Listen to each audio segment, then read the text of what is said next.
Hi, this is Roger in Finland, and today I'm gonna tell why I am not reviewing the Meike 25mm f1.8 and the 35mm f1.7.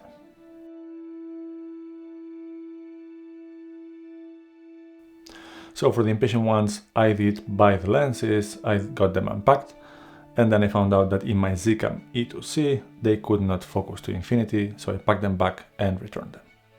But if you want to know some more details, now you can stick around. The first one is that I buy things to keep them, so I don't want to buy, review, and then return stuff. That's the reason why I'm talking about the issue that I had in case it's useful to somebody, but I'm not going to be showing off lenses that I just got for a couple of days and then returned. That I'm not going to do. The second one is I have absolutely nothing against Meike. I love their T2.2 cinema lenses for Micro Four Thirds. I have the 25mm and the 12, both are really great. And I had really high hopes for these small, cheaper options, but they just didn't work out for me with my specific use case. So this is definitely not a bashing Meike. This is not a watch before you buy. This is just me sharing one quirk that didn't work for me in case that information is useful for somebody else. And on that topic, the third one is that this problem is specific to me and my Zcam E2c. So either maybe the Zcam is to blame or maybe it's just me, but I thought that if anybody is considering exactly this combination, that small issue that I'm having is worth considering. The fourth one is that if you own one of these lenses and you're happy with it, I'm really happy for you. I think there's great value for money. There's many things to like. So don't take this video as I'm hating on the lenses. I'm glad they work out for you.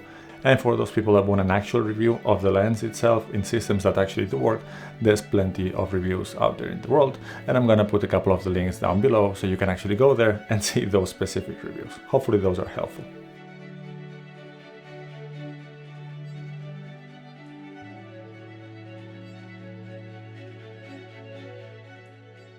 So these are full manual lenses. They are actually designed to cover APS-C size sensors. So there are some versions also for at least Sony and Fuji, I believe.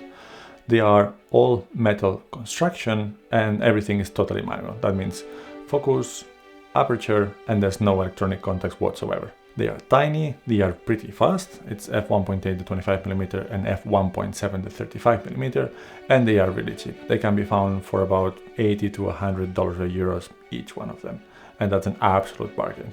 And now after that price, I can almost hear you saying like, well, what did you expect from them and from that price? Well, I expected poor build quality, poor performance, but everything working as it should. So as you can see, my expectations were not really high. And I think that was totally okay for the use case I had for them.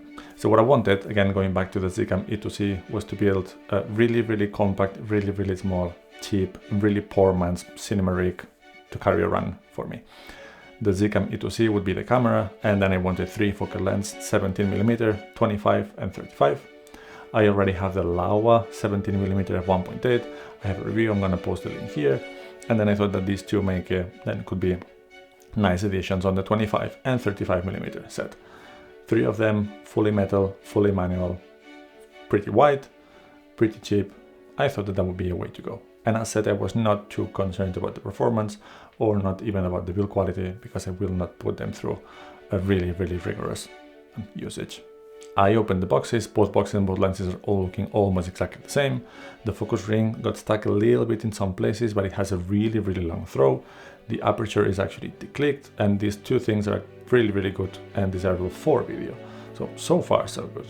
So then I tested them out. I started with a 25mm f1.8 at f1.8. I had a pretty big monitor on the camera to see how things are, and at 1.8 it was pretty soft. Again, to be expected, getting much sharper as always with every lens when you stop down. After 2.8 it was plenty sharp, and at 1.8 it was a softness that I could definitely live with. So that's something both expected and I was definitely okay with it. Then a really big surprise that there was very little, if no, focus breathing at all, and that I thought it was amazing for lenses of this price. There's plenty of lenses of way more expensive in similar focal lengths and apertures that have definitely a huge amount of focus breathing, and again, for video having little focus breathing, it's a nice quality. Then when I was getting close to infinity, then is when I found my problem. So the focus ring was getting stuck a little bit after, say, between 5 meters and infinity, and if you would actually twist it a little bit more, it would move there, but it was stuck. So I thought that maybe it's a flaw of the focus ring. I don't know what's happening. Then I actually took the 35mm, checked it, it was smooth all the way. So I thought, well, maybe the 25. I just got a bad unit. I exchanged them, and the 35mm, when mounted on the Zcam E2c, again, it had the same drag, or the same not reaching infinity. And the 25 unmounted, it was totally smooth all the way from closest focusing distance to infinity.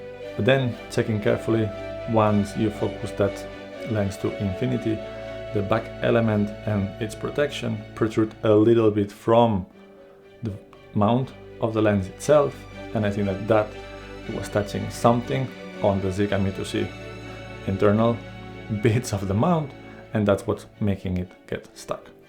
I did try it also with my Olympus OMD EM1 Mark II, and in there it was not getting stuck. But the main purpose of those lenses for me was to have that package with the Zcam E2c. So if they did not work well with the Zcam E2c, I had no use for them. And that's the reason I returned them. So I'm disappointed because there was lots to like. The price, the construction was definitely good enough for me. The long focus throw, the clickless aperture, the little focus breathing, all of that, it was basically perfect for my use case. And it's just that bit of functionality not working as it should with that specific camera, and at least for me, so that's why I returned them. I don't know if any of you have exactly the same combination, so the Meike 25mm f1.8 or the Meike 35mm f1.7 and a Zcam E2c. I would be really interested to know if you have the same issue, whether you're okay with it and it just doesn't bother you, or whether I just was really unlucky to get 2 units with that specific problem. And with all this said, after returning them and getting the money back, I was really close to get another one of the T2.2 Meike lenses, because those are really great. It's just that for the price of those two, I cannot even afford one of the T2.2 lenses, so I'm gonna still hold on for a while. So I think that this video might be useful only to those people that are considering that specific combination of camera and lenses.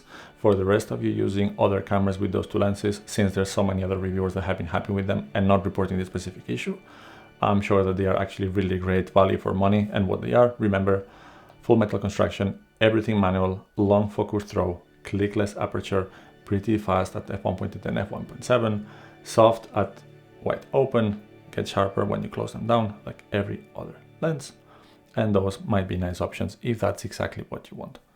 If you have a Zcam E2c like me and you're considering these two lenses, now you know that there might be that specific issue. So if it was helpful in some way, hopefully yes, and you like the video, please like and subscribe, and we're gonna see you soon for some more content, hopefully showing more stuff than just me talking.